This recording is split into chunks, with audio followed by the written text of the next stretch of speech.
Good morning. Hope all of you are doing well on this Wednesday morning. Have you ever heard of a Reverend Robert James? He was a Baptist preacher back in the day in Missouri. Well, he had two sons, Jesse and Frank James. You might have heard of them, notorious thieves and train robbers.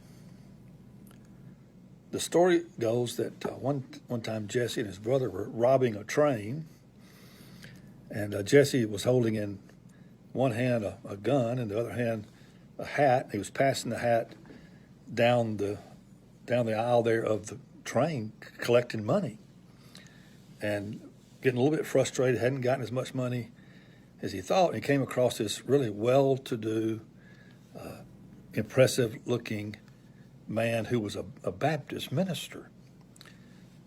And the guy only put in a few dollars in the hat. So Jesse James was upset, said, "Don't you have any more money?" And the Baptist minister, being, of course, honest, said, "Yes, I do. In my boot, I have another $18.12. It's money collected from my church, from the members for missionary work, from my Baptist church," he said. With hearing the word Baptist, Jesse James dropped the hat, stuck out his hand, and said, "Shake, brother.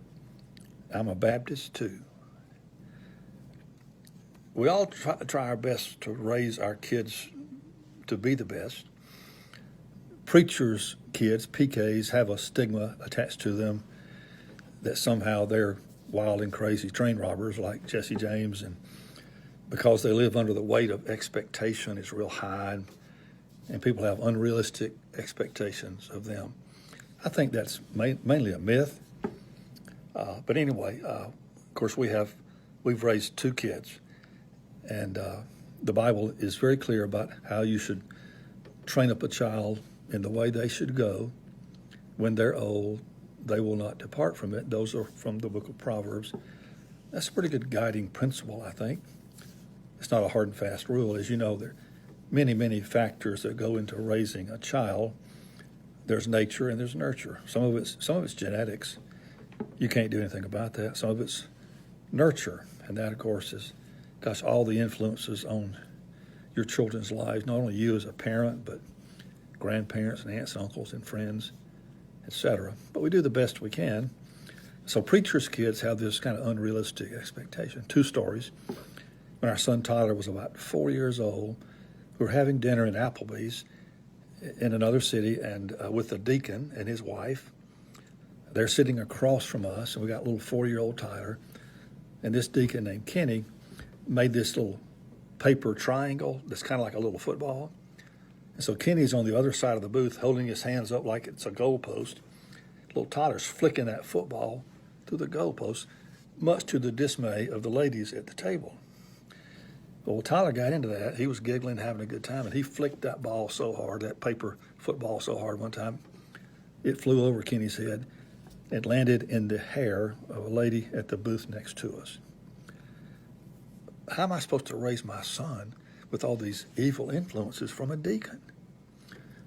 So when Natalie was about the same age, about 4, one day she was sick, had a little fever, and she was at school. I said, well, I'll take care of her. Well, I had to go. I had to run. Something came up, so I had to call a deacon's wife to come over and watch Natalie for just a couple hours.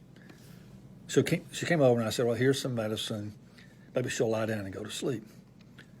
I was only gone 2 hours. I came back.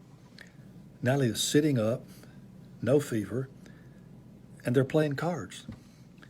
They're playing gin. My dad used to love to play gin with his friends and probably won a bunch of money or lost a bunch of money playing gin. I guess I should be grateful they weren't playing poker. I jest, of course. The influence, we're all grateful for the influence of friends in churches, colleagues, you name it. They've helped to raise our children. During this time of shelter in place, all of us who have kids are grateful for teachers. We've always known how great teachers are. They're wonderful. And they have a great influence upon our kids. They're with our kids a lot, My daughter Natalie has a set of wonderful friends, and her friends' parents are big, big influences on her. If you ask both of my kids, they would say, yeah, Dad.